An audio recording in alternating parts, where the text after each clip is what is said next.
Hello YouTube, this is RMK1025 coming at you with another Boost Mobile cell phone review. So this time I upgraded myself to the brand new Samsung Transform Ultra, or the Samsung SPH M930. It's the latest and greatest from Boost Mobile for Christmas 2011. I happened to pick mine up after Black Friday. It normally goes for 230 bucks. I was able to pick mine up for 115, so I'm really happy about that. But let's get down to the specs.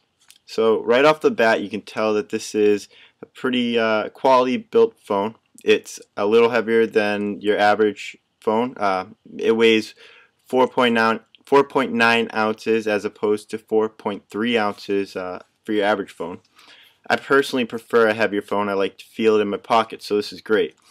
On top of that, when we look at the dimensions, it's great size. It's 4.5 inches by 2.5 inches, about it's exactly 2.4 inches, and its width is 0.6 inches. So good dimensions. And then let's get down to the screen size.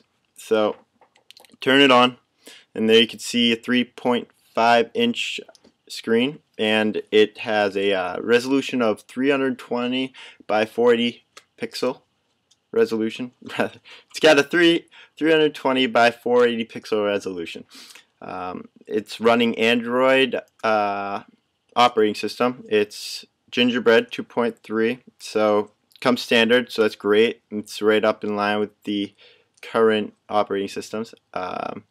You can get a talk time of 7 hours out of this, so that's fantastic. But mainly the reason why you get such a long talk time comes down to its single core 1000 megahertz processor. Now, some of you might look at this and say, oh geez, one core? Ah, screw that. No, what I'm going to tell you is that this is the way you want to go if you want talk time. I personally don't like to have to be tied down to a charger, so having 7 hours of talk time, app time, whatever you want to do with it, is fantastic. Obviously, if you're not talking, you get more time to look at texts or do whatever you want. So storage wise, it comes with 1 gigabyte of internal memory, and it also comes standard with a 2 gigabyte micro SD card. Boost also includes a SD card reader adapter, so it goes right into your SD slot on the side of your computer. So that's fantastic. On the front, I don't know if you can see, but there's 2 dots over here and 1 dot there. So the 2 dots over here, one of them is a light sensor, and so the screen will adjust to the brightness of the room or the environment if you have it set to auto brightness control. And the other dot also is one of your cameras. That one on the front is a 0.3 megapixel VGA camera. It's on the front, so you can use it for Skype or any FaceTime kind of app. Obviously FaceTime specifically for Macs, but you get the drift. On the back you have the other camera. It's a 3 megapixel camera with really bright flash LED. Now 3 megapixels might not sound like a lot, but it's very good quality, and I was impressed. It seemed a little bit above the 3 megapixel in my opinion, but hey, that's what the specs say. So moving on to the actual design itself, if you look at the back design, you can see it's very nice texture. Looks nice. It says Boost Mobile down there, and then the speakers are located right here. But it feels nice in your hand. And you've also got this stylish silver outline going on, which is nice. It looks very modern. And one of my favorite things that you don't see all too often with phones nowadays is a slide out QWERTY keyboard. Personally, I value it. I know that typing on a screen can be a pain in the ass sometimes. So hey, works for me. The only thing I can say I was a little surprised about and wish wasn't there necessarily is the 4 buttons at the bottom. You're seeing a push towards having the touch buttons, or touch censored buttons, and I like those. I'd like to see them on here, but hey, can't have it all. So moving on to the ports for charging. We have down at the bottom here the micro USB charging port. You can also use that for data transfer and for file transfer. And next to it you see this little dot, and that's actually the mic. The call quality is very good.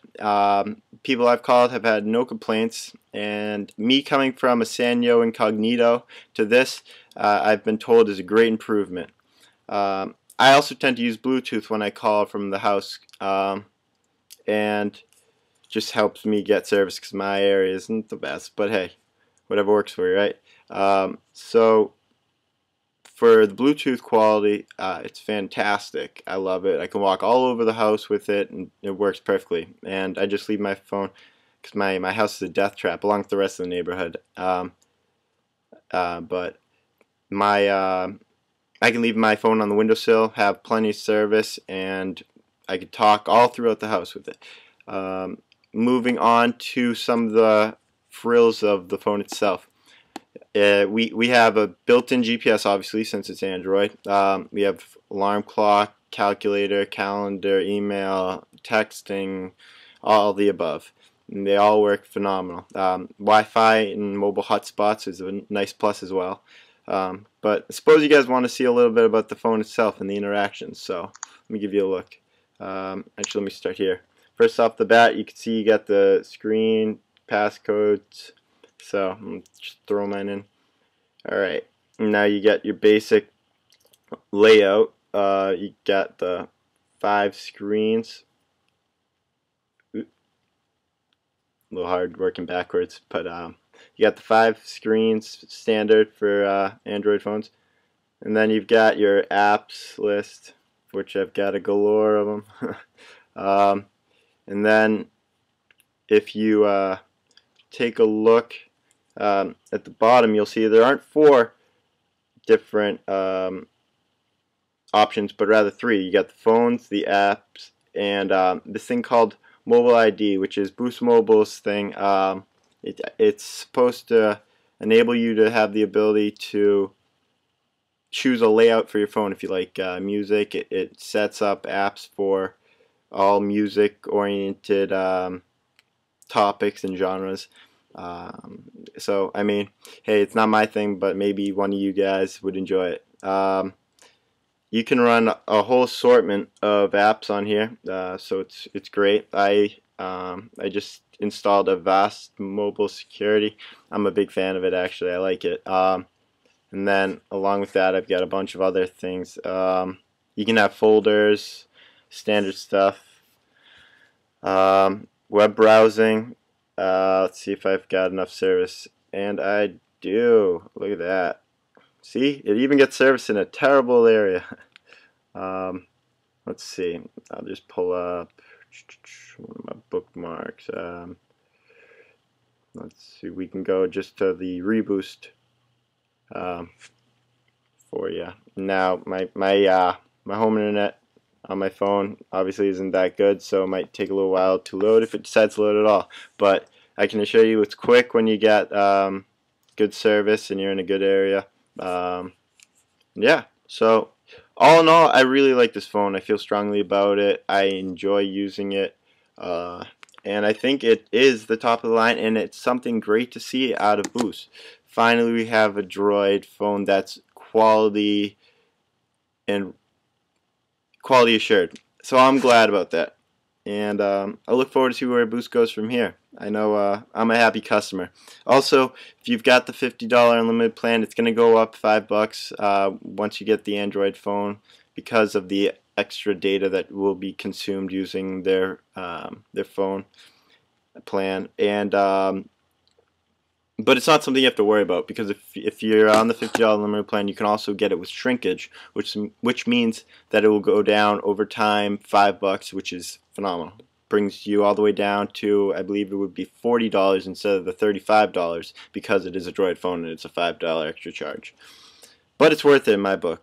I mean, if you're not on a family plan, you can't beat this savings. So I definitely recommend going out there and trying it out and maybe buying it if you like it. I recommend it. Tell me what you think. Leave comments or questions. I'll be sure to answer them as soon as I can. Thanks for watching. Take care.